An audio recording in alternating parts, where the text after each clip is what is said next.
Hello, everyone, and welcome to the 519th episode of CCMTG. I am your host, Abraham Stein, joined by my wonderful co-host, Utah's finest, Heezy, and the greatest Magic player to ever come out of the state of Tennessee, Mason. That's right. Got Craig Wesco, got Raynad. Okay. Those guys suck. I'm better than Wesco. Clip it, ship it. Whoa. That's our TikTok for the week. 2-1s. Wesco wouldn't know what to do in the modern day. Everything's a 2-1. Yeah. I do actually think there's a real argument for Mason being the best, but I also wasn't sure that Wesco was out of Tennessee. I thought he was out of Kentucky. Anyway. He might be out of Kentucky. He just looked for a little bit. But he was in this area. I wasn't around back then. And he's lucky I wasn't. Anyway, today we will be talking about Modern for all of you RCQers out there, playing the wonderful Modern format that Mason had such a great part in bringing to us here today. But first, Spencer, want to take away some housekeeping? Yeah, so the first thing we're going to talk about is our sponsor at Untapped.gg. And our network has a special place right now with Untapped.gg because they just launched limited meta tier lists where they show you a tier list of cards. They also show you trophy decks and card ratings. They've really expanded it. So if you're a 17 lands believer, I highly recommend clicking the link in the show notes, checking it out. And the reason that it's so special for our network is Sam Black was actually with them to create these features. He worked directly with the developers on this. These guys actually don't know this. This is new information. No, I'm learning this live on air. That's crazy. Sam Black worked directly with them to create these features.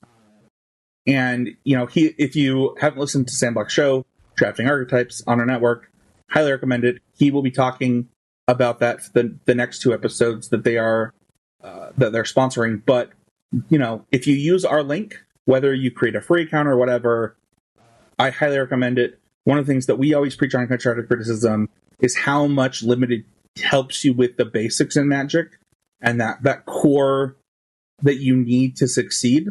I know Mason's been in the draft streaks lately. It was really funny. I think it was last week, Mason was like Lizard Gang, and I was like, my current 7-0 deck list is Lizard Gang. So yeah, check them out. They really have done a lot of things at Untapped GG for limited. Just released. I think it released yesterday. So check that out, and then also head over to the swag store. I have like an SEG playmat and then a PTQ top 8 playmat sitting on my desk that are both just getting too much. And there is a full-on desk CCMTG mat on our swag store that I'm going to buy, guys. So check it out. And that's it for housekeeping. Yeah, so let's get into and dive into our main topic here, the Modern metagame. Where does it stand? What are the recent results we're seeing? And, really, what is the format currently about? I think that most people listening to the show are probably going to know already, and I'm going to barely lead here with saying, Nadu, just invoking his name here, Nadu as the kind of best deck, known best deck, not yet dethroned, calling for bans best deck. I miss the old best deck, straight from the go best deck. But yeah, so Nadu is obviously everywhere, and I think that it's really hard to talk about the Modern format without spending a bit of time talking about this deck's dominance, and really how it has made the format have to be structured, kind of the way it imposes. So I don't know if you guys have any feelings on that. Where does Nadu stand right now? Obviously, I'll say I'm a big proponent of it being just what you should play. If you have access to it at your RCQs, play it. Put in a little bit of time getting to know it. It's sitting at what currently like a 60% win rate over like near 1,000 matches in the last 30 days, based on the data that we have, and that's just it's very egregious. The deck is insanely good. I don't know if you guys have anything to add on that. Yeah, I think that also, for what it's worth, like while it's sitting at a 60% win percentage, its matchup spread is unbelievable. Like legitimately, I don't know that I've ever seen a deck where, like, if you go to double digits matches played, it's 13. You get its 13th match. I just counted. Yeah. Yep. It's insane. Like I'm not gonna lie. Was Hogak this dominant? I don't even know if it was. I think our understanding of the data was so different then. Yeah. Like we had so much less. I think from what Wizards said, it was about a 58, 59% win rate somewhere in there. Because I remember that Sam Black leaked Eldrazi was second at like 56-ish. So like it's performing at that level, if not higher. Yeah. I just think of like when I go to a matchup spread and I see like 63, 67, 61, 61, 68, 57, 59, 61, 63, 67. I don't know Nadu. I'm not playing any RCQs before the Nadu ban. But to, like, I think that to show up to an RCQ and not play Nadu right now is a really interesting choice. Like, obviously, like, there's card availability stuff and things like that, and you have to expect that of RCQs. But this deck is like dominant. I yesterday on my Facebook, I saw. I think it was 3 years ago. Maybe it might have been longer than that. I think it was 3 years ago where I was asking for cards for Hogak for an Oasis PPTQ, however many years ago that was, and I thought to myself, like, man, like I was like, it takes a lot for Spencer to just drastically shift from like the type of things that I enjoy doing, and I think Nadu is like that powerful. Yeah, I think Nadu is the best. I played a local Modern tournament this past weekend with 3 Shukos in my deck, so I just own 3 Shukos. I don't have the 4th. Wasn't a problem. You know, like my deck was worse, but it was like still quite good, you know, and like just played another Urza Saga in the main, and my deck was fine. And, you know, like I think you should play 4 Shukos. That's not the takeaway, but I think the Nadu deck is very good. I will note it only has a 50% win rate in the mirror match, so maybe that's the deck you should play if you want to get an edge against Nadu. True. But, you know, jokes aside, the deck is just very, very strong. And I think you're not wasting your time if you show up to your RCQ and you don't have Nadu. Like, you can still win. It's just not your best chance to win.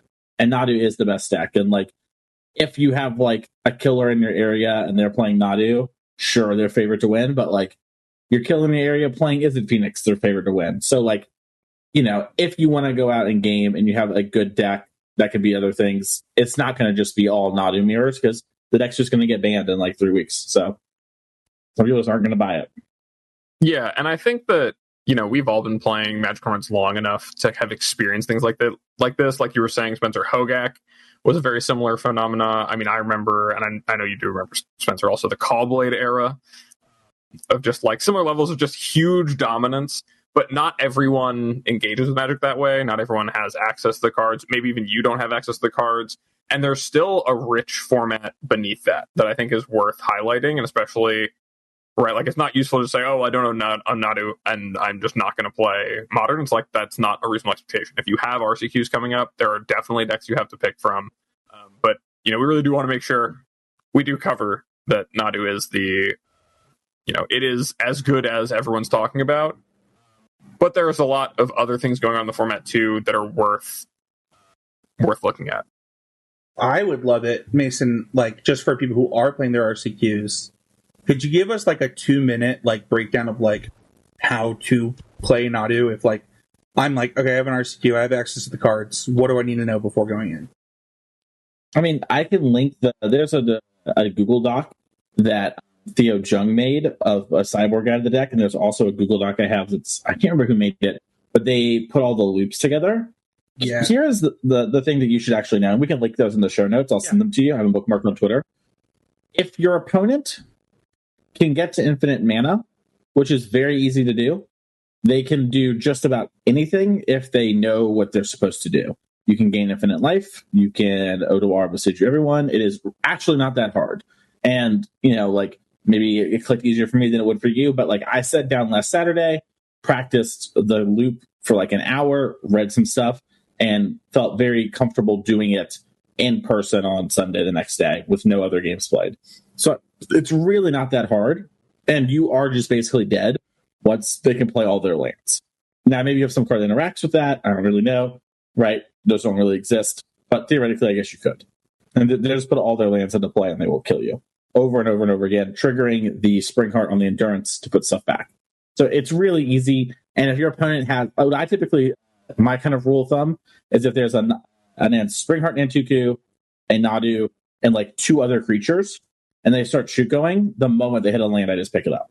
You know, I say this, I whiffed in that spot on Sunday where I just hit 12 like non-lands in a row or something like that, and my store opponent didn't win the next turn, luckily, because they bowled to 5, but like it does occur for the quality of your life. The moment they like hit a fetch land, they just have so many activations, or they can show you they can play another Nadu, which resets all the triggers because Nadu re-gives it.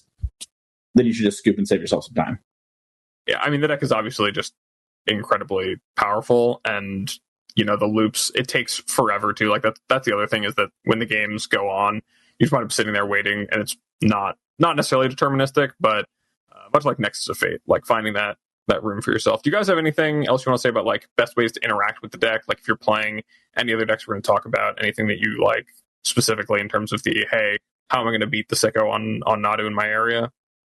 I think it's so hard because like the games of Modern that I've played are like I'm playing just to practice with. For context, I played a bunch of Gruul Prowess, and then I've played Scapeshift, and I've played some Jeskai Control. And I haven't played Nadu because I didn't plan on playing the RCQ, so I just want to be transparent about that. And what's really weird right now is that Nadu is not in the streets. Like, it's in the challenges because, you know, there's something to be played for, but it's not in the streets. Like, you're not out here playing a league running into Nadu. Like, it's not happening for you. So it's actually kind of hard to get experience versus the deck outside of going to an event that matters, because that's where people are playing it. And I think that's interesting. I don't know, Mason, do you have any thoughts on like how you do end up losing games? It is a pretty classic, I think, clock plus disruption or like full-on control. Like, you are a creature combo deck.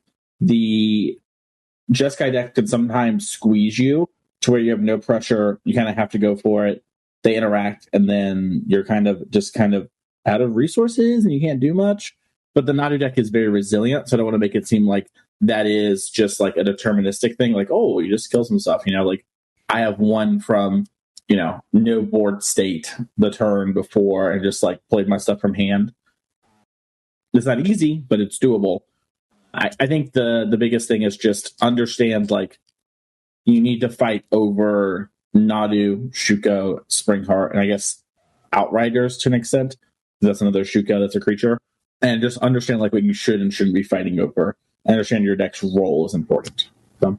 Yeah, I know that the data says that blue-white control specifically is, I mean, it's only like, I think it's like 5 matches, but in the last 30 days, but like it is favored. I would be curious. It looks like the Jeskai matchup is pretty close to 50-50. And I wonder how much of that is predicated on the best players just knowing that one of those is the best deck and playing it versus other things. Because you would think that Jeskai would have the tools to win the matchup. Yeah, I mean, I think that the control decks definitely have the tools to win. It's just a matter of when you're in a position, right, classically, of I'm a deck with a bunch of potent threats and a deck with a bunch of really good answers. The maneuvering the threats can just make all the difference, and there's a lot of things that the Nadu deck can do to like make it so the answers don't line up. But it's just one slice of the metagame. I think it's important if you get the chance, right, if you have a Nadu play in your area or just proxying up the deck, if you're really trying to make sure you can win your RCQs, not playing Nadu, even in these next few weeks while the deck is still around. It's just an important thing to make sure to know about. So, you know, moving on from the bird, you know, what's the rest of the format look like to you guys? You know, what is it that you're really interested in? What are like kind of some of the best decks in your opinion? I know we just said Jeskai is one of those. I think probably Boros is another one we should talk about in there. But what are you guys' opinions on those?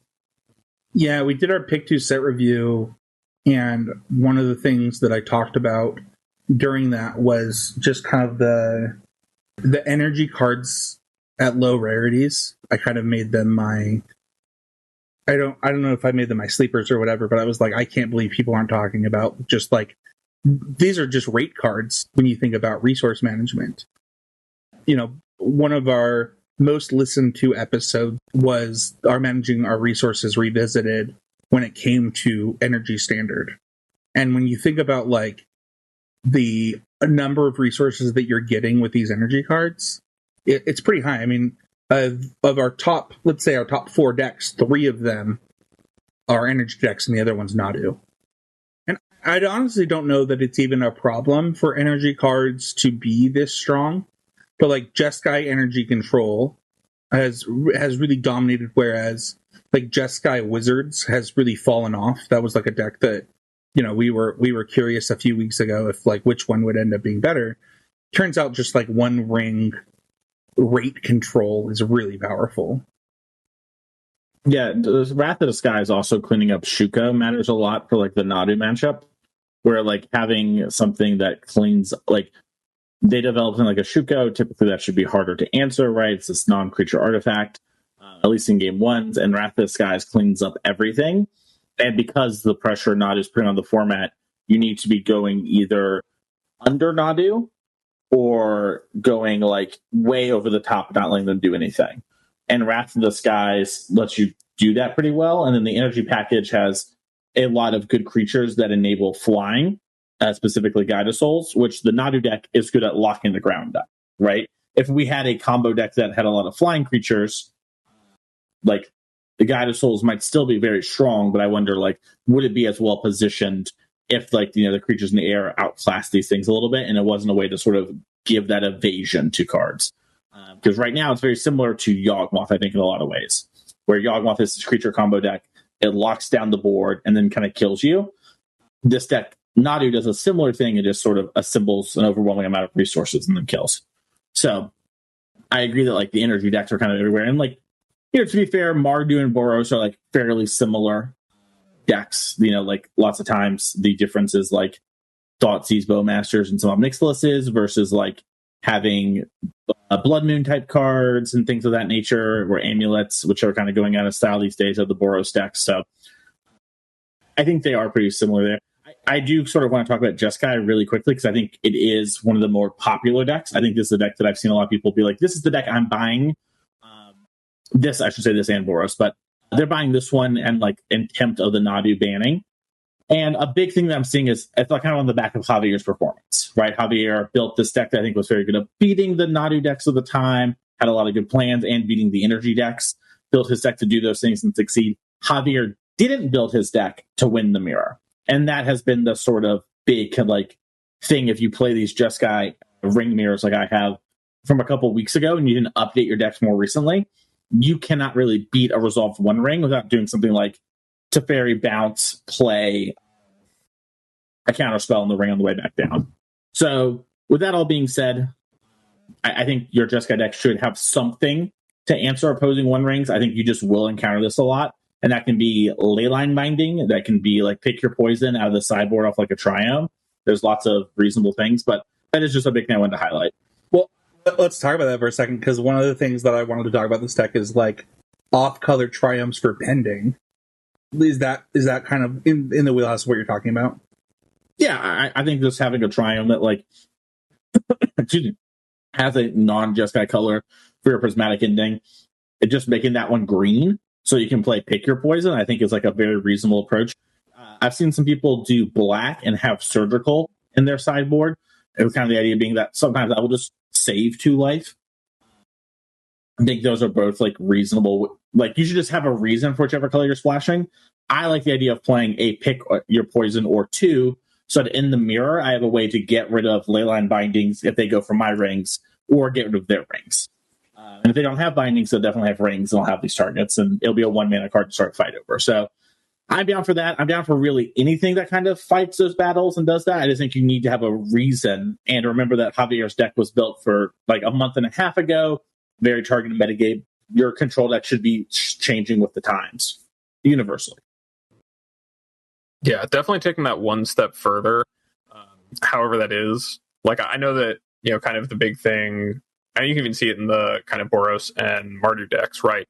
Taking things one step further from the Boros energy decks as they were coming into the Pro Tour to then, where they're at today, kind of exploring Chthonian Nightmare and a Marionette Apprentice in some builds, kind of like a sacrifice combo kill to go over the top of kind of the board stall 1-for-1 mid-range nature of things. So rather than doing things like playing Unstable Amulet, like you were saying, Mason, to generate a little bit of card advantage and slowly grind the game forward, playing things like Goblin Bombardment and Apprentice to just shut the game out before it gets to there.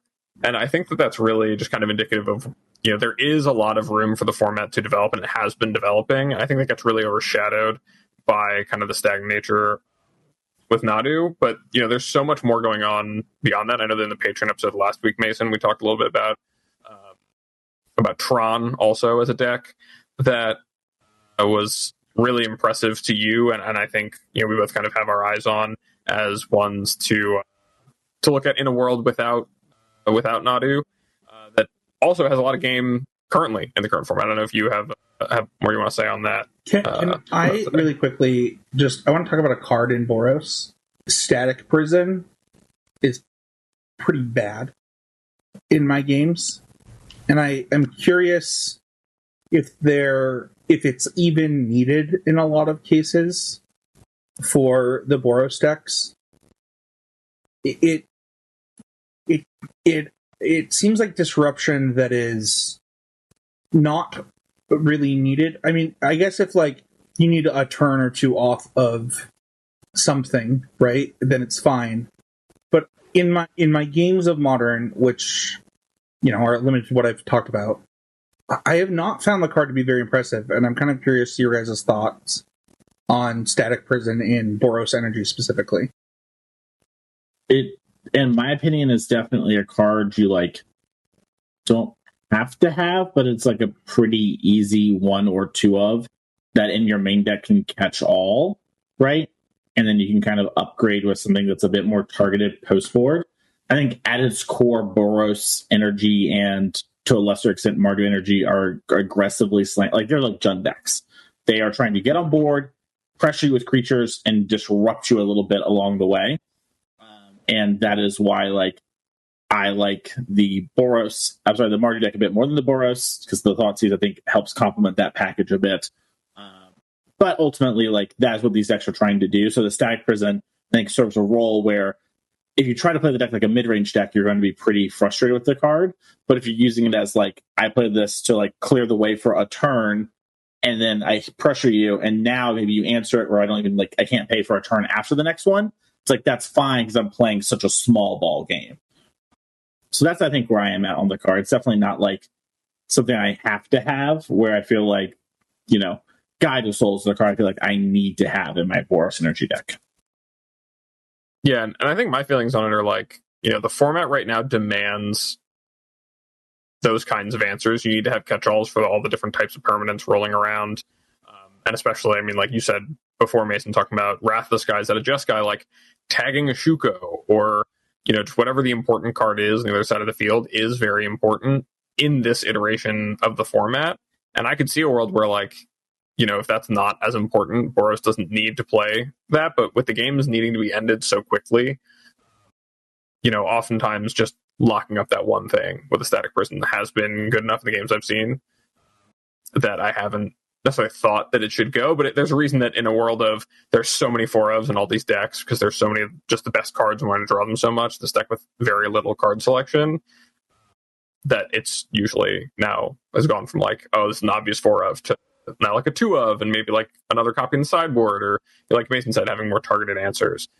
But it's definitely something that in another iteration of the format, I could see being a card you even question putting in the main deck, because it really depends on the kind of threats you need to answer. I do like the Goblin Bombardment tech in Boros. that is something we kind of did in playtesting with our cats and our Johnnies, and just having a way to instant speed transform your Johnny, and also fit towards that like aggressive slanted thing of like, I play this red thing, it helps my Johnny push, helps me get a little insulation from removal, helps me have a little game versus Nadu too. Being able to shoot down like a Spring Heart and Tuco or something like that can be really big. And now I just get to like also, sometimes I just curved out, play this and like throw 4 guys at you, and now you got Boros Shark. You know, these are all like reasonable outcomes for the card.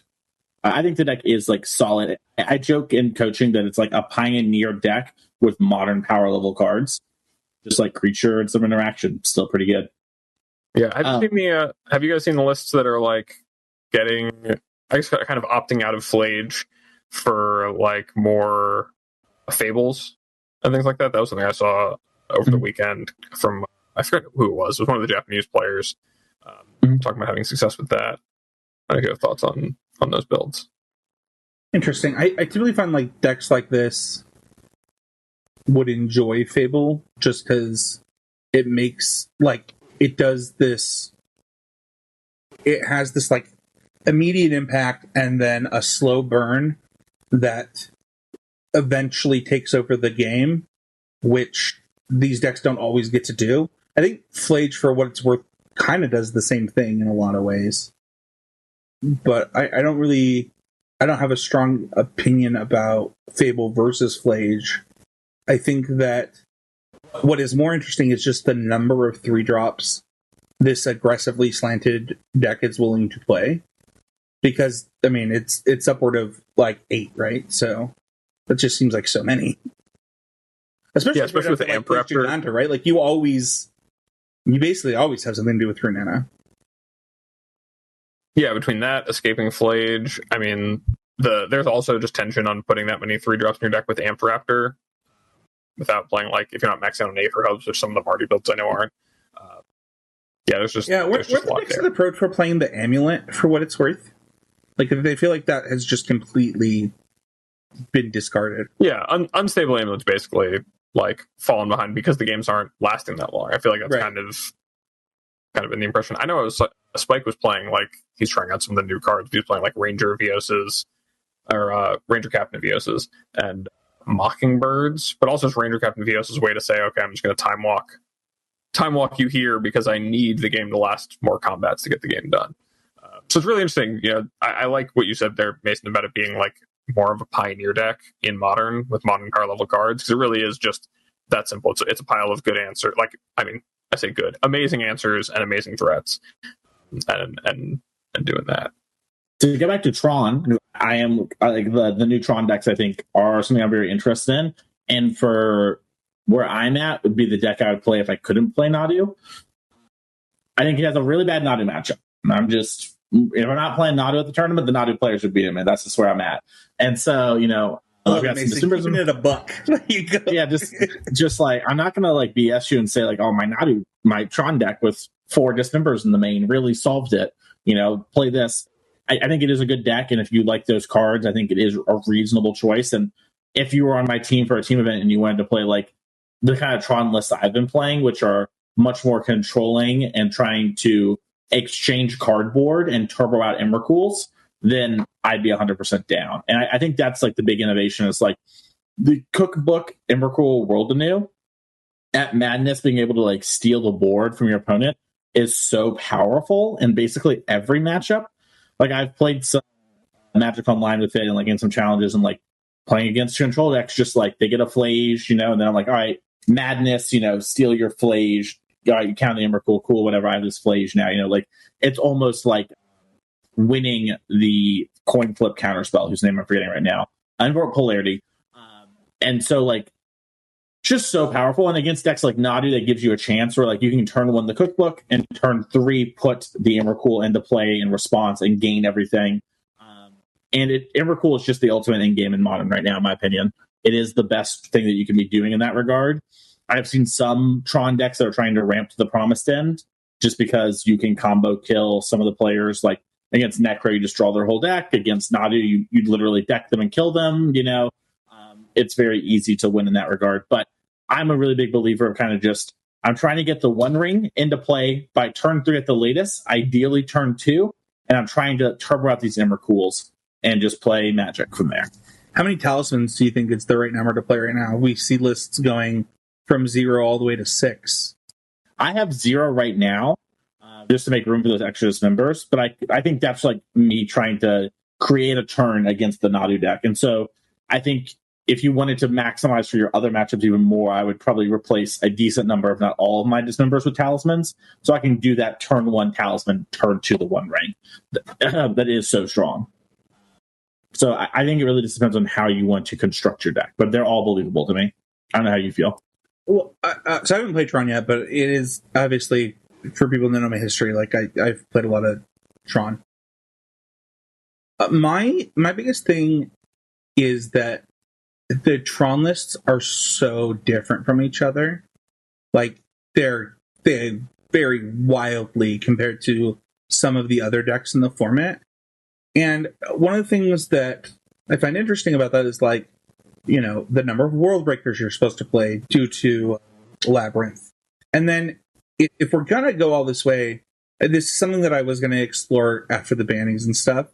But I just feel like we should maybe play Sanctum at least some amount so that we can get the Eldrazi that we need at the given time. I don't know if that's like a hot take, but nobody's doing it, and it blows my mind. Maybe Mason's doing it. I mean, the problem is I think Emrakul just solves every problem right now. That's where I'm at, where it's just like, I don't want Ulamogs, I don't want Kozileks, I just want Emrakul from MH3. And so, like, but if you don't believe that, I think it makes sense to play Sanctum. You know what I mean? Like, I almost had a Sanctum, and I was like, am I going to just search Emrakul off Emrakul? No. You know, and so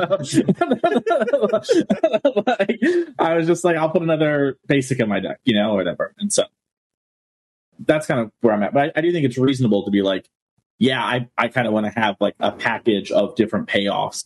And I think in a healthier metagame, what you're describing makes a lot of sense. Yeah. You know, and also for what's worth, I might just be too hyper focused on this one thing. But I think once you have 3 cookbooks in your main deck, like I do, you're kind of in on having the Emrakuls. Yeah, I also think that, you know, one of the questions that I asked you was about Talisman, because I think for a lot of people, Talisman is that ramp package, right?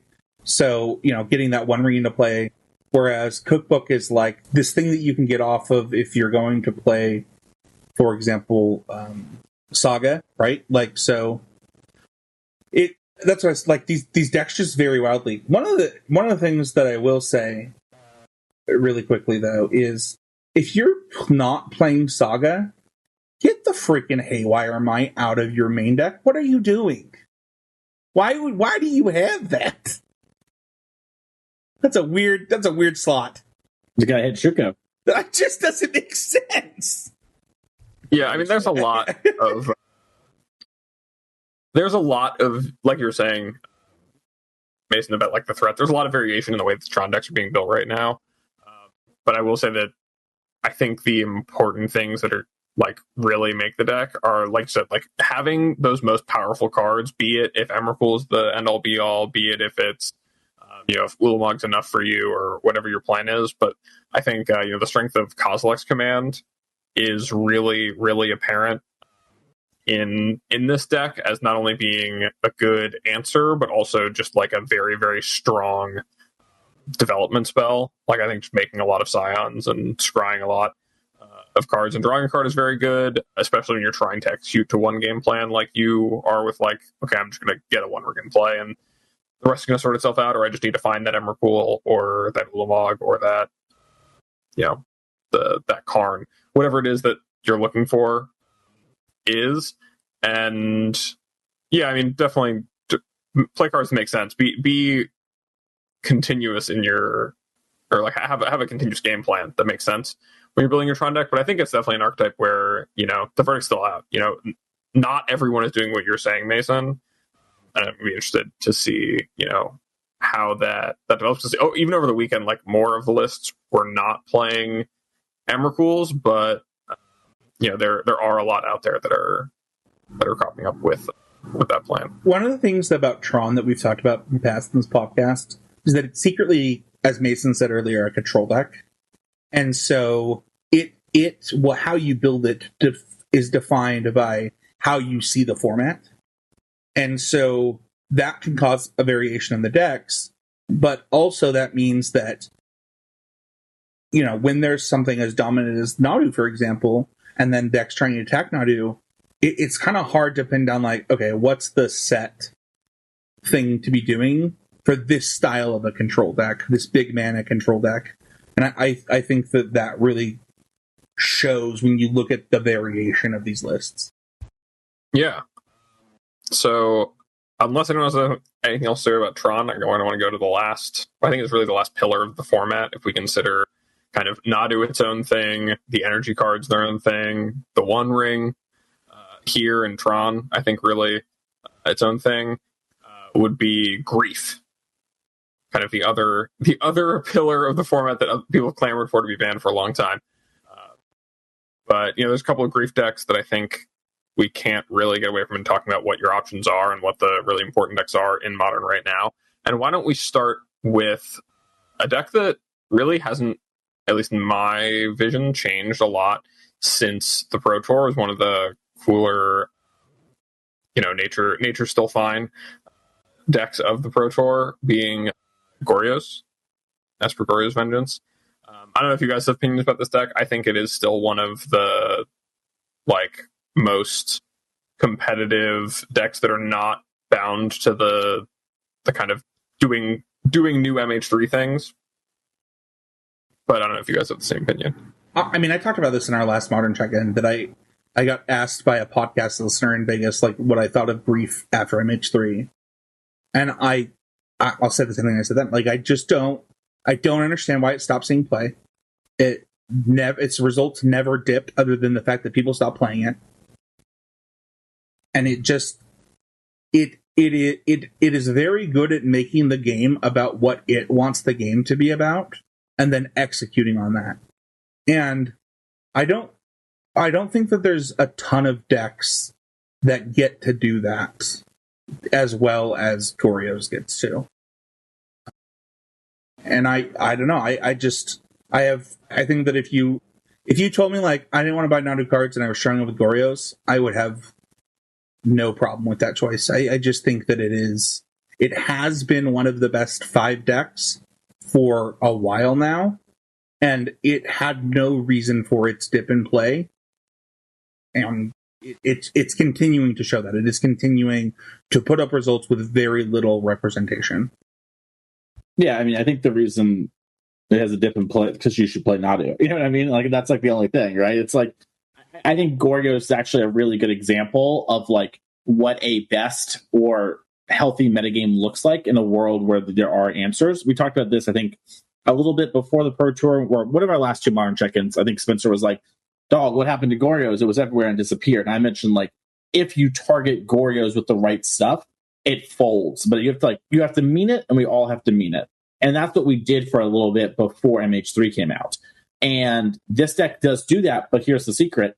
No one's really doing that in the same way, right? You're getting some splash hate from people trying to have grindy cards against a Plage type deck.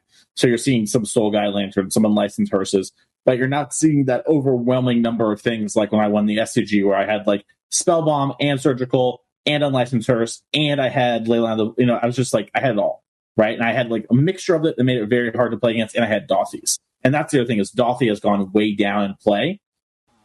And to Spencer's credit about the Goryo's point, it's a reason to be playing Goryo's. A lot of the things that you have issues with are not in the format. And the Goryo's deck, just like Spencer said, plays Grief in a way that can be both proactive and reactive, right? It can preemptively sort of solve these problems very early. You just sort of forego card advantage, and you can, ephemerate it, get them, whatever. And then you can also just make sure they don't have a force negation and put your Grizzlebrand in play. And both of those game plans are very strong. And it leverages that and one of the better pitch spells in Solitude as well. Grief is really strong, but Solitude is not weak. And Solitude plus Ephemerate versus fair creature decks that spend more than 1 mana on their cards is backbreaking. We saw this be a real fixture of Modern during the Yorion days, and how the Yogg deck really suffered in that regard. And there's some amount of Fury, but the decks played only a couple of Furies back then. And that card is just really good too. This general game plan of the Goryo's deck is so good. Just interact and combo kill your opponent. Not even combo, overwhelm them with cards, right? Like you're just kind of value Goryosing and you're never really like winning the game on the spot, but your opponent can't ever win. So like what are they supposed to do?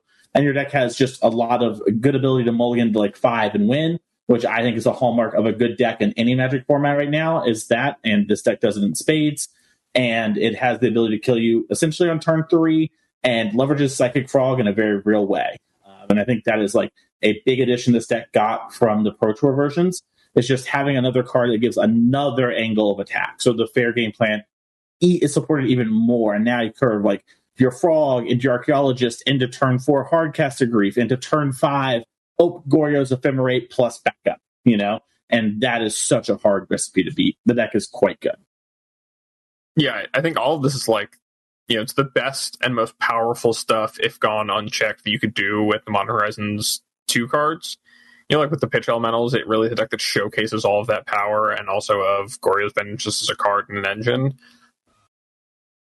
But, you know, as things are truly the Wild West out there, and it's a lawless land, you know, no one's able to keep a hold on that. So it's unsurprising to me that that's been the case. It's also a deck that I think a lot of players are gravitating to for that reason, that it's something that for a lot of people who were active Modern players before that, before Modern Horizons 3, they have most of the cards for what it is they're trying to do, and the deck is still very powerful. The other deck that uses Grief really well, and was also, you know, a big deal at the Pro Tour, but I feel like has really fallen off since then, is the Mono Black Necro deck. Why do you think this deck has fallen off? It has a bad Nadu matchup. That was something that was talked about at the Pro Tour for what it's worth. That it, like, oh, if they just ban Nadu, this will just be the best deck. And looking at the data, that's actually not true. Like, this deck actually has bad matchup against multiple of the top decks. It has a terrible Mardu matchup. It's got a subpar control matchup. Honestly, don't shoot the messenger. I wonder if, like, we got to just go back to Rakdos in some fashion. I don't know if, like, Fable is, like, missing. I mean, it's hard, right? Like, Necro Dominance is, like, crazy. I don't know. But the data does not support this deck being super dominant when Nadu gets banned. What it supports is it's a fine deck. Like, it's a pillar of the format. It gets to be a Grief deck with perfect mana, and it has the ability to win games due to some of its cards that other decks don't get to play because they don't have perfect mana. Yeah, I think my only pushback on your Rakdos statement is that I think Necro isn't like a cousin to Rakdos. Like, Necro is a controlling comboing deck, and Rakdos is an aggressive, disruptive deck. So, like, I totally buy that maybe my Grief deck's supposed to be Grief, Dothy going in, and I have, like, some Necros as, like, a refuel instead of Fables, and, like, that version of the deck. Like, the One Ring kind of Necro-y controlling deck, I agree, like, has issues versus Nadu, and I think one of the interesting things, and, you know, Spencer mentioned don't shoot the messenger, and so shoot him, not me, is a situation where it's like, is the fact that Necro is just, like, alluding to Necro maybe blinding some people on, like, how good it actually is, right? Because, like, when you get going with the deck, it feels like the best thing you've ever done. You're drawing all these cards, you're, like, soul spiking your opponent, you're shielding down to 1 and up to double. It feels amazing, and you always feel like you had a lot of outs, but maybe that isn't actually the case. I don't actually know. I just know that I think players respond very well to the highs of a deck, and this deck has some of the highest highs. Yeah, Mason, I wonder just how much, like, I mean, the Mono Black deck gets to play all of these actual black cards, first pitch cards. You know, you mentioned Soul Spike, Grief, and also you're going to play the good, like, black mid-range threats while also playing the One Ring and Necro and just being super efficient at this kind of style of, like, oh, I've just drawn way more cards than you gameplay. But I do also wonder myself, like, you look at the success of Jeskai, and is this deck doing anything much better than Jeskai is as far as being a draw a million cards deck with the One Ring? Or is it sacrificing a lot by having the painful lands in some of its draws, the, kind of rigidness of its interaction as opposed to the flexibility that the Jeskai cards have? But I do think that, for a lot of people, this is the deck that you should absolutely be prepared for in your RCQs. And also, it's not a bad choice for RCQs. It is still really competitive, and there's a lot of very good black cards in the format. And I think it also, in terms of that head-to-head, it is a little bit unfavored. But against like the mid-range decks like Boros Energy, or even against like the Tron decks, the Esper Goryo's decks, this deck does have a pretty strong matchup spread against all of those, and it's not something to be scoffed at just because of the, just because it might be not the best version of itself right now. I think that's kind of a key right now in the format, is like the decks need to evolve from where they were in the Pro Tour, even if everyone really wants to be lazy or wants to not, only think about how the format is one way. If you're listening to this and you are playing your RCQs, there's a lot of edge to be gained by being willing to put in that little extra work and be that step ahead. Is there anything else, any other decks that we want to talk about? Anything you guys have noticed as like, other good mentions of format, or is this really where y'all leave it? I think that the only thing that I want to mention is, and this has to do with like, I think that this is a good choice, is Dimir Murktide. I think Psychic Frog is just like a really freaking strong magic card, and it lends itself into the Murktide strategy pretty well as a card. I don't know. One of the things about Murktide decks is they're gen decks, right? So like they have to align with a given format. And while this deck is up and coming right now, I don't know what that will mean after the 26th. I don't know if it will need to pivot, but like just the idea of like Orcish Bowmaster, Psychic Frog, and Murktide Regent are just like they're just some of the best, if not just the best creatures that aren't grief in all of Modern. And so that's the only thing I would mention is like, yeah, the deck is pretty low represented, but it is up and coming, and the Preordained Unbanned really did help Murktide Regent, and we didn't get to see all of that. And Psychic Frog, I think, has really elevated this deck in a lot of ways. This archetype, I guess, so to speak. Yeah, the Frog deck's definitely promising. I think the Soul Trader, I don't know if we mentioned it, maybe we did. It's been a long day for me, so pardon me if we did. But the like combo kind of decks that we've seen, I think those are interesting. There's a lot of space in that area that I want to see of just like combo killing your opponent out of nowhere. So I'm curious to see sort of how those decks evolve. But I think there's a lot of space in Modern, especially once Nadu's gone. And hey, maybe something else will go with it. Yeah, but like Through the Reach decks, for example, just doing really well despite having a pretty bad matchup be a huge part of the metagame.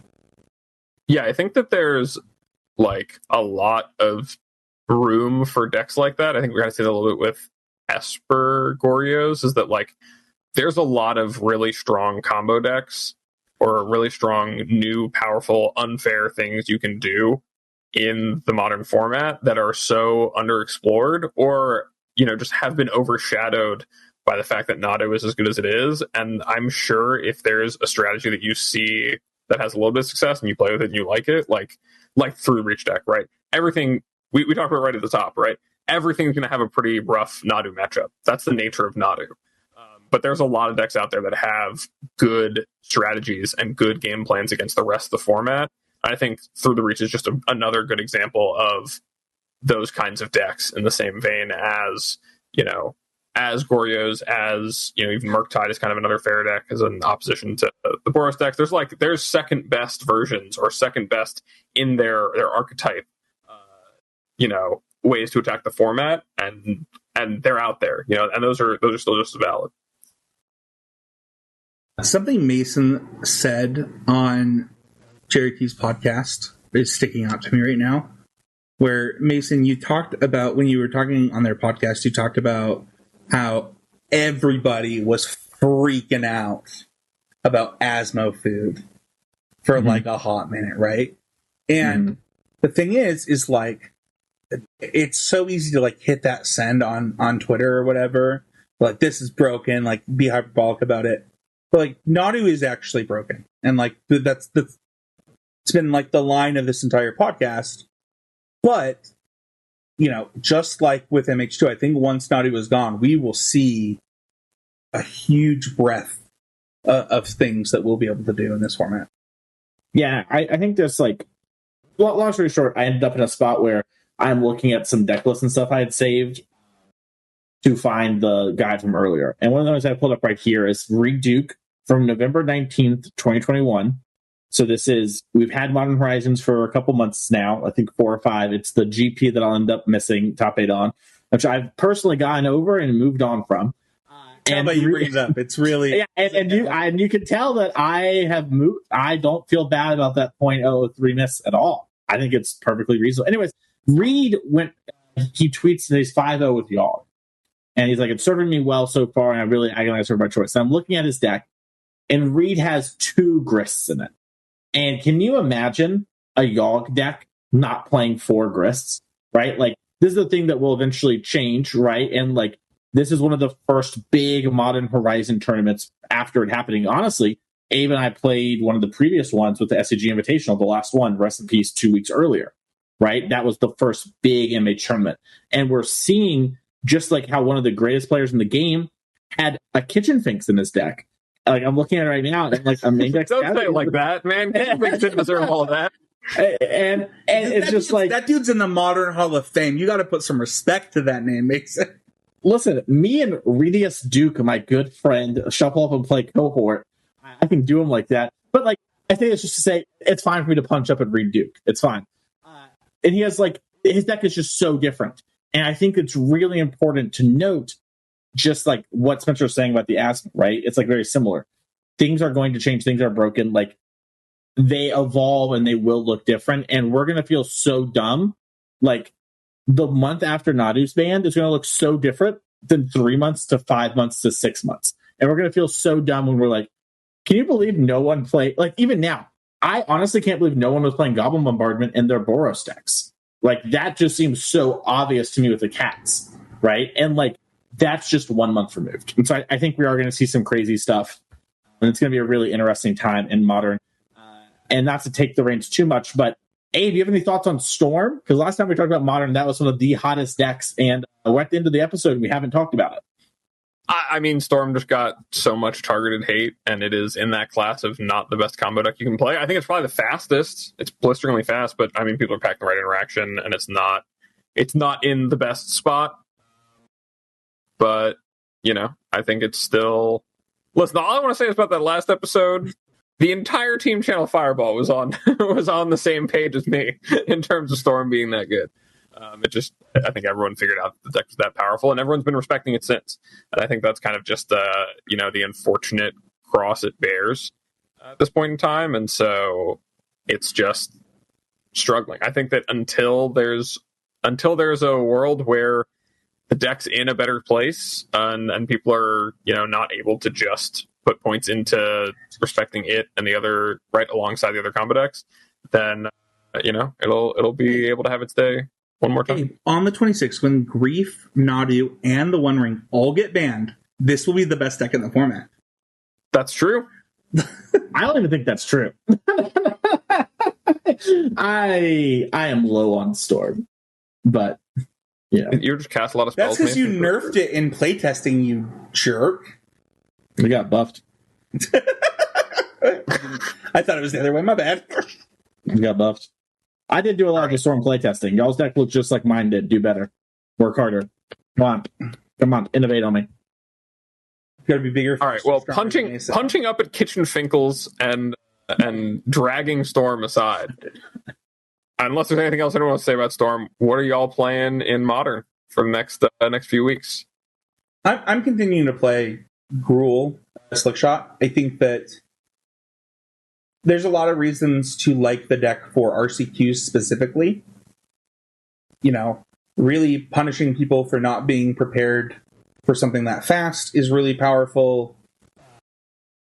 having familiarity with it is really powerful. There's like a lot of reasons that I think the deck is a good RCQ choice. Whereas maybe like if I was going to an RC, I would probably consider it a little bit less.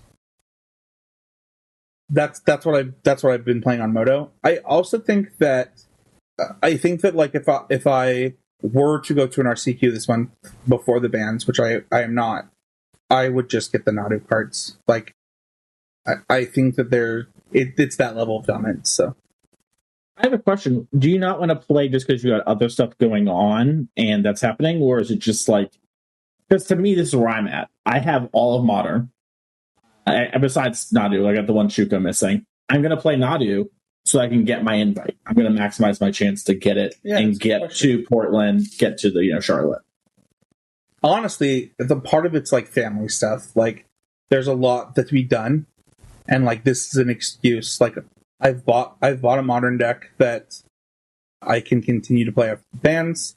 I can just wait for the bans and spend my Saturdays doing projects that honestly like need to be done. There's a real balance. I talk about being a dad in Magic and how impressive people like Mike Seegers were when he was like at the top of his game. Of like, I cannot imagine having twins and winning a Pro Tour, like especially that. I qualified for the Pro Tour, had a kid, and like just the idea of going to the Pro Tour and spending the time that I dedicated to Magic to get to the Pro Tour was like mind-boggling. And so for me, like RCs are this nice in between where like it's like, okay, I can dedicate myself this season and do this thing. And it feels like this one was kind of robbed from me for part of it, but we'll see. Sorry, that was like a long-winded explanation to your question. No, I was just curious. No, I mean, I will say I have gone out of my way to find other formats to play. Like I played a sealed RCQ over the weekend, but I do have access to Nadu cards, and I think there'll be one weekend of RCQs that I may or may not find an RCQ to go play with Nadu cards. But I'm kind of in a similar boat to Spencer in terms of like, this is a good opportunity. I've got a lot of other things going on in my life that I need to give time to. And I think myself with a lot of other, like, I know I'm not the only player in this boat of like, I'm content with waiting rather than firing every bullet I have. And yeah, I'm still trying to, I'm still looking. Like if there's, especially for the limited ones, I've been having a lot of fun with just limited in general recently. And also for the last 10 years of my Magic career or whatever. But, finding opportunities to play what is going to be fun for me more than just trying to grind. But if I was grinding, I would just be playing the best deck. There's not a lot of reason in my mind not to if you have access to the cards. Mason, like you said, there's resources out there to get you the first, 90% of the way there for yourself. You can spend a little bit of time gold fishing or watching some coverage or video, whatever it is, to cement the rest of it and go out there and crush. So that's where I'd be at. That does it for our main topic. All there is to say about Modern. So now we move on to always improving. We do this every week. This is the point of the show. Be better this week than we were the week before. And this week with Spencer coming back, you get to go first. Tell us how you've been always improved this week. I played so much Magic last week. I actually can't believe how much Magic I played, considering like I'm not preparing for anything. I also brewed like legitimately 9 standard decks. And my always improving moment this week though comes from Arena specifically, where I oftentimes talk about like, oh, I have like this Arena problem where like I don't focus on my games or like whatever, like I'm just in the motions, right? And I don't know what switched. It honestly, people hate it when I mention Smash. It actually might be playing more Smash Online. been playing a lot more Smash Online too. But I think that doing that and just really defeating both ladder anxiety and online anxiety, and like not tying myself to any given match or result has really been great. You know, back in the day, I used to use Magic as an escape a lot. You know, from work, from different things like that. And this week, I really noticed it was actually when I was playing Blue Black Control in Standard. It's a list that I'm not ready to post to the Patreon Discord yet. I'm still working on it. But I noticed, like, oh, I'm having fun. These games are long, which usually bugs me on Arena if the games take too long. And I'm learning a lot about the format. And for me, like, the thing to the takeaway from that is, okay, is the problem when you go to a paper event, Spencer, is it that you are not putting yourself in enough situations where you care, right? And then also, I care too much. I try to force myself to care too much while practicing. And it's a fine balance, and I found this week that having fun, you know, I played Standard, I played Explorer, I played Limited. I found that having fun really let me say, like, oh, I'm doing this thing badly. I had to play today before the podcast where I sequenced differently because I just took a moment to think about it. I was like, oh, I would have just done this naturally, but actually if I duress here, then I actually have more information to display so that I can play which was a surveil land, right? Where normally I just play my land first, whatever, who cares? But it actually, duressing first is correct so that I can play my surveil land. I don't know, it was a crazy week. That was kind of long-winded too, but having fun allowed me to open myself to see the things that I was doing wrong. And the process, for what it's worth, should be fun. Like, if you find the process fun, improving becomes a lot easier.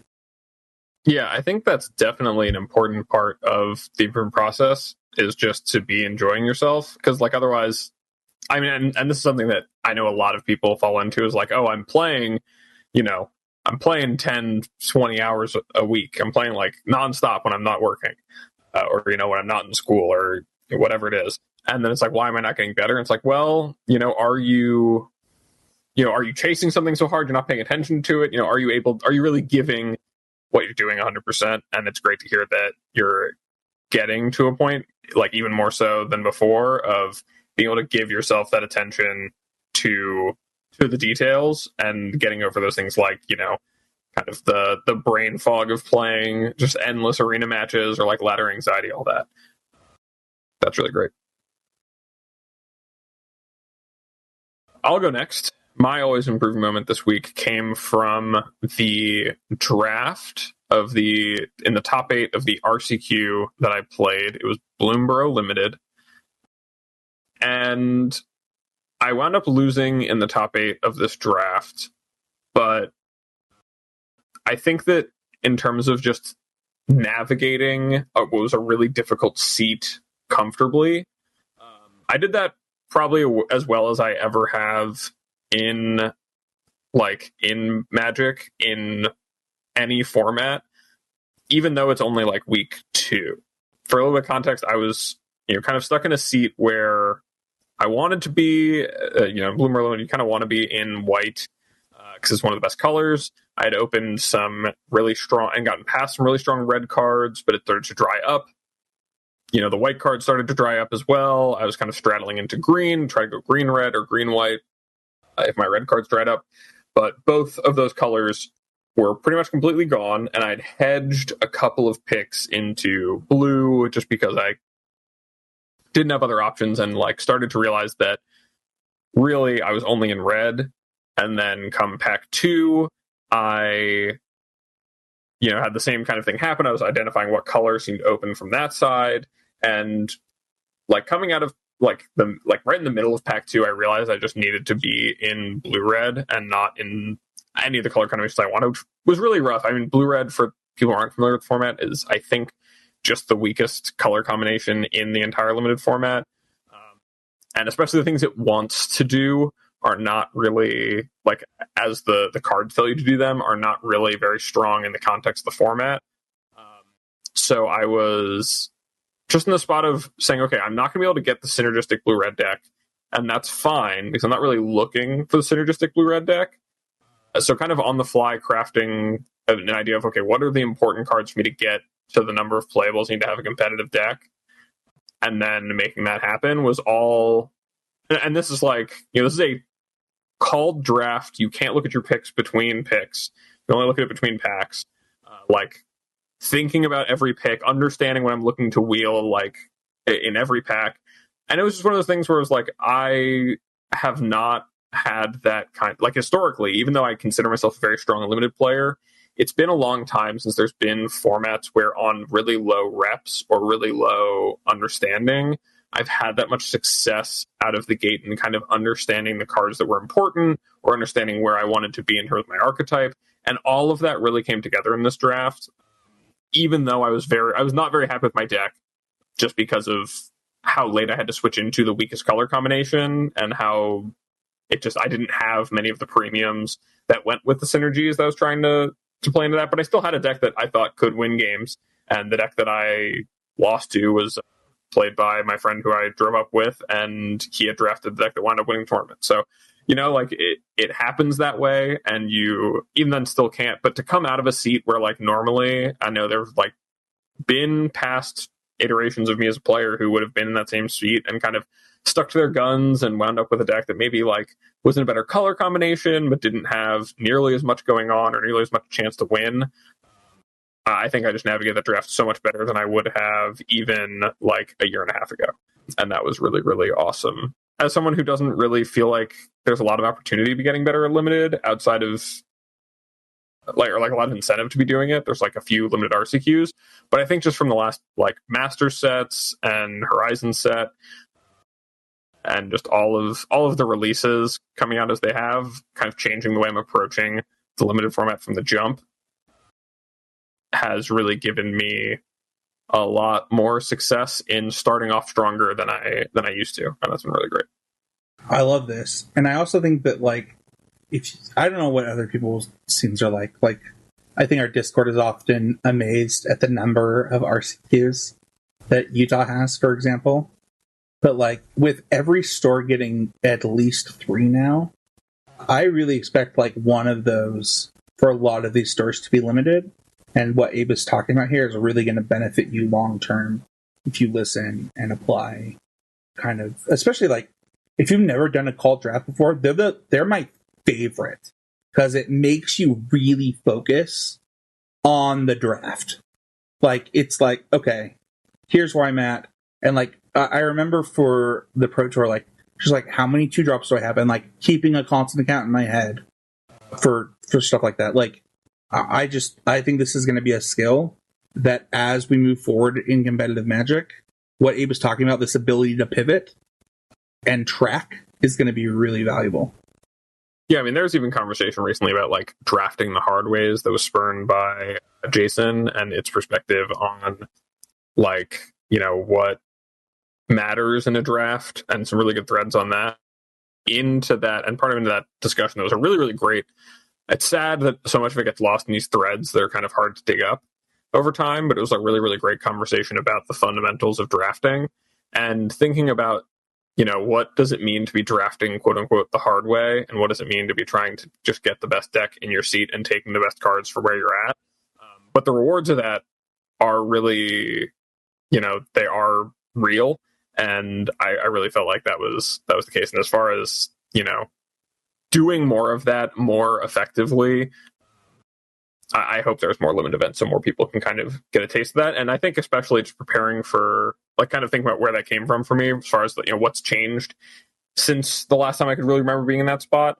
I think really preparing for the Pro Tour with Sanctum of All, and in part with Jason, and hearing his perspective on limited and getting all of those opinions on that, and thinking about a new format on that level again and being exposed to that, like, really helped me kind of rebuild my understanding of like early in the format, like what really matters and how to identify that in sets. And so, yeah, it's just been really cool to get to experience that again with limited rules, draft the best, et cetera, et cetera. Mason? Yeah, mine comes from sitting down and just doing the work on learning the naughty loop. I like basically understood what I was supposed to do, and I just knew I wasn't going to play a win condition that wasn't my lands because I'm just willing to put in the work. I just think it's always, if you think the Finale of Devastation or the Oracle provides some tactical advantage, and I think you can make arguments for that, then do it. But I wanted to have the clean, no win condition outside of a Noble Hierarch, which kind of fits your main game plan. And that's what I did. And I sat down, learned the loops, spent some time, and just put an hour of work in. Thought it was going to be longer. Felt like I could do it. Felt proud for putting in the work and not being lazy. So that's why I was improving. That's dope, dude. You also did that with Titan for a while. I remember you talking about that on the podcast of like, it's like, oh, this thing, it's so hard to learn. But then you learn it and you're like, okay, well, now I know this thing. Like, I now have gained this knowledge. And now I can execute on that. And I love that you're so willing to do that.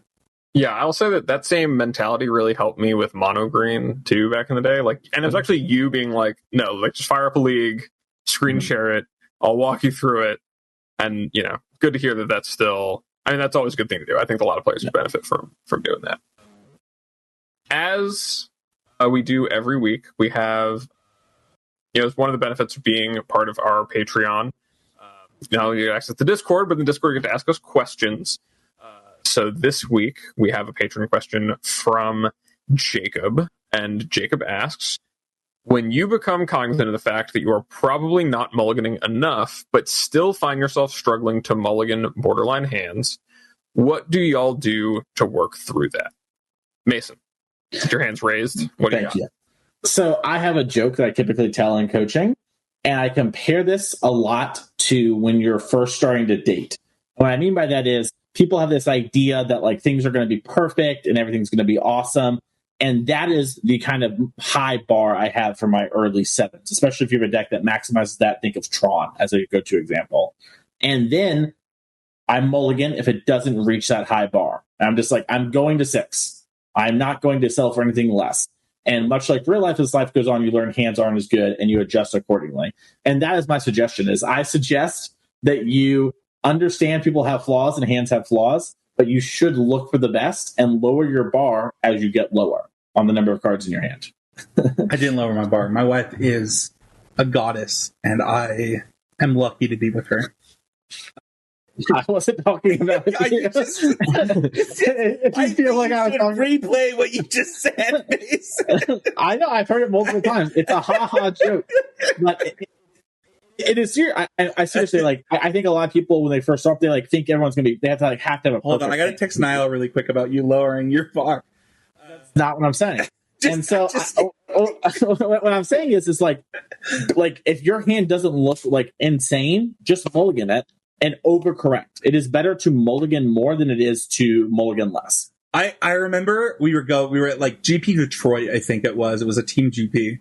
And before the event we talked about like, if you have to ask me if you should mulligan your hand, you know you should mulligan your hand.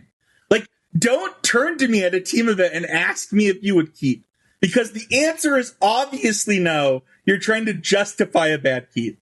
And I think about like, my wife, as the goddess she is, as we've already established, she has a really hard time, like, deciding food on a menu. She'll, like, get down to 2 things, and she'll be like, I don't know what I want.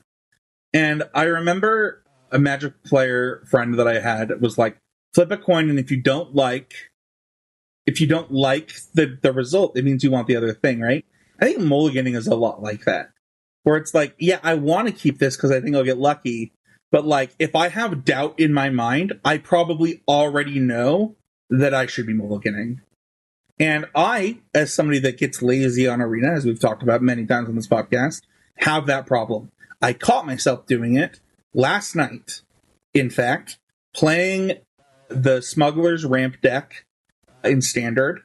And I was like, what am I doing? Like, why am I this hand does nothing. Like, why am I keeping this? Immediately started winning after I mulliganed. And I think that, like, just flip a coin in your head.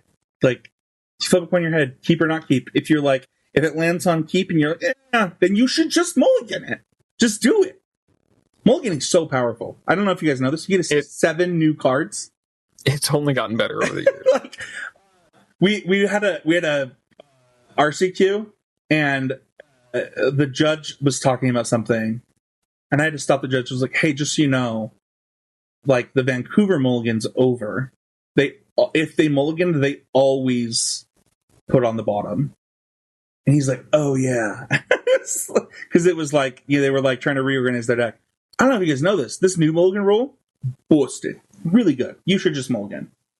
Yeah, I know we've done an episode on mulliganing where we probably addressed some level of this. I would say that's something that if I'm playing a deck and I feel like I've started to identify I'm mulliganing poorly, but I find that I'm still making a mistake, I would suggest it's a drill that I remember doing like when we were driving to like GPs and PTQs when I was younger, during those days where someone in the backseat would just shuffle their deck and then draw 7 cards and then be like, okay, would I keep this hand or ship this hand? And then if it was close, talk about it with everyone. And then they'd take the card from the left and put it on the bottom of the deck and then draw the top card and do the same thing. And then just keep on repeating that, keep the cards in order. And that way you're seeing just a bunch of different permutations of 7s. And eventually you can just shuffle the deck and start again if you feel like you're seeing too much of the same stuff. And that's a good way to just get a lot of hands seen very quickly and talk about a lot of hands with someone to kind of get a gut check on, like, why is it that I might be making this mulligan decision where, like, is it on the borderline and is it closer than I think it is, or is it maybe further away? And by having more experience looking at openers, you start to get a better sense of that. Anyway, that's going to do it for the show this week. As always, you can find us in a plethora of places. I'll let Spencer take it away for the network and for himself. Yeah, so you can join the conversation, whether it be on the Patreon Discord that's accessed by being a patron of $5 or more. You can also join the He's the Game Media public Discord where, we talk about all kinds of stuff. It's for all of the podcasts under the LLC, but, if you want to join the conversation, I know there's some people in there that play fantasy football and things like that. YouTube comments. Our episode last week got 0 YouTube comments for the first time in months and months and months. What are you guys doing? You got to hit those YouTube comments. Help us in the alg, as they call it. That's what the alphas are calling it, the alg. And then you can follow us on Twitter at CCMTG. And you can follow me at He's Game on Twitter. You can follow me at Spencer13Heezy on TikTok. And I do this podcast every week.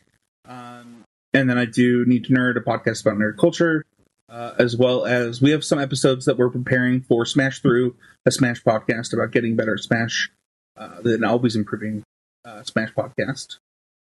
What about... Oh, and then subscribe, and review, by the way. If you... Also, oh my gosh, I don't know if we mentioned this. Did we mention that they have comments on Spotify now? A couple times. Oh, okay. Well, fine, Mason. We're mentioning it again. Ask the question. Comments on Spotify, baby. Mason, what about you? You can find me on Twitter at Mason E. Clark. You can find me at twitch.tv/TMasonClark. I was streaming some Standard, I think, last night. Probably going to do that some more recently. I've been having some fun playing that on Arena. You can find me at TCG Player, writing articles every now and again over there. And if you want to reach out for coaching, you can reach out on that same Twitter at Mason E. Clark or via my email, masoneclark@gmail.com. Put coaching in the description. That way I know you're not a bot. Abe, if someone wants to find you, where can they go? You can find me over at twitter.com/morenothings. You can DM me for coaching. I am all full up for this month, but can look at times for next month, especially ahead of the RC. But yeah, that's where you can find me these days. Thank you, everyone, for listening to this episode of CCMTG, and we'll see you next week for another banger. Bye!